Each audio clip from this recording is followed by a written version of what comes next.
आम चारिपाखरे तो केते प्रकार आकृति अछि किंतु गोटिए आकृति एते सिद्ध आउ सरल जे ताहा आमको सबुठी देखिबाकू मिले। तेबे आसंतु सेही आकृति वृत्तर ज्यामिति भितरकू यात्रा करिबा। एहार आरंभ केवल गोटिए बिंदुरु हुए जहाको आमे केंद्र कहू। आउ एहार नियम भी बहुत सरल। केंद्र ठारू सबुबेले समान दूरतारे रहिबा।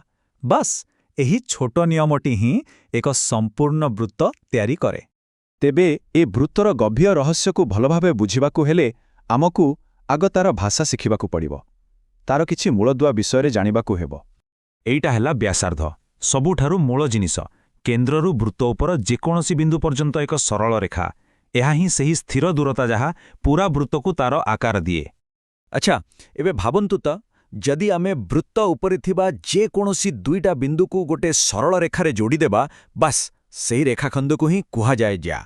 हेले जदि सेही ज्याटा ठीक केंद्र देकी जाए ताहाले सेटा होई जाए सेही वृत्तरा सबुठारू लंबा ज्या। आ तार ना हैला व्यास। आ मजार कथा हैला एहार लंब सबुबेले व्यासार्धर ठीक 2 गुण। तेबे ए ज्या विषय तो आमे जानिले, किंतु एहार किछि खास गुण अछि। चलंतु देखिबा ए ज्यागुड़िक भितरे की संपर्क लुचि रहिछि। गोटे मजादार प्रश्न, जदि केंद्ररू गोटिए लंब आसी ज्या उपरे ठीक 90 डिग्री रे पड़े ताहले कौन हबो बोली लागुछि? उत्तरटा हेउछि परफेक्ट बैलेंस। सेही लंबटी ज्याकू ठीक 2 समान भागरे बांटी दिए। एहाकू कुआ जाए आमर प्रथम उपपाद्य। अच्छा, आउ गोटे कथा, जदि गोटिए वृत्त भितरे दुईटी ज्यार लंब पूरा समान ताहले सेमानंक भितरे किछि संपर्क थिबो कि? हाँ, बिल्कुल अछि। सेमाने केंद्र ठारू सबुबेले समान दूरतारे रहिबे। देखिले तो वृत्तर सिमेट्री केते परफेक्ट, सबुकिछि नियम रे बंधा। एते समय तो आमे सीधा लाइन माने ज्या कथा कहूथिले। एबे चालंतु वृत्तर बंका अंशको देखिबा, जहाको आमे चाप कहूं। सेठी कौन कौन कमाल होउछि? देखंतु, गोटिए चाप 2 प्रकार कोण तैयारी करि पारे। जदि कोणर मुंडटा केंद्र रे अछि ताहाले सेइटा हैला केंद्रस्थ कोण। आउ जदि मुंडटा वृत्त उपरे माने परिधि उपरे अछि ताहाले सेइटा हैला चापांतरलिखित कोण। किंतु प्रश्न हेउछि एई 2 प्रकार कोण भितरे कोन किछि संपर्क अछि? उत्तरटा बेश आश्चर्यजनक। आसंतु जानिबा। जदि गोटिए चापरू एई 2 प्रकार कोण तैयारी हुए ताहाले सेमानक मध्यरे ठीक की संपर्क रहिछि? एही प्रश्न भितरे ही ज्यामितिर गोटे बहुत बड़ रहस्य लुचि रहिछि। आउ सेई रहस्य हेउछि एई उपपाद्य। एहा कहूछि जे परिधि उपरे तैयारी होइथिबा कोणर माप केंद्र रे तैयारी होइथिबा कोणर मापर सबुबेले ठीक अधा हेबो।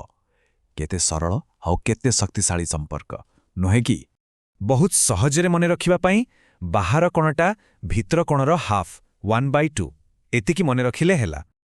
आउ एही गोटिए नियमरू केते कथा बाहरुछि देखंतु। जेमति कि गोटिए अर्धवृत्त भितरे आमे जेउ भी कोण आंकिबा सेइटा सबुबेले 90 डिग्री ही हबो। कमाल। चालंतु एबे आउ टिके आगोकू जिबा। जदि वृत्त भितरे आमे गोटे चारिकोणिया जिनिस माने गोटिए चतुर्भुज रखिबा ताहेले कौन हेबो? जेतेबेले गोटिए चतुर्भुजर चारिटा जाक कोण वृत्तकू छुए ताकू कुहा जाए वृत्तांत लिखित चतुर्भुज। आउ एहार भी गोटे बहुत खास गुण अछि। ए चतुर्भुजर जो विपरीत कोणगुड़िक अछि माने सामनासामनी कोण, सेमाने एमिति सेमिति जेमिति नुहंती। सेमानंक भितरे गोटिए पक्का गणित अछि। सेही विपरीत कोणगुड़िकू मिसाइले जोगफल सबुबेले ठीक 180 डिग्री हेबो। सबुबेले एटाई नियम।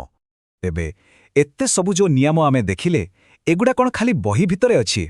ना, ग्रह माने केमिति बुलुछंती, आम गाड़ीर चक केमिति तैयारी हेछि, सबुठी एही वृत्तर ज्यामिति लुचि रहिछि। आमको खाली टिके खोजी देखिबार अछि।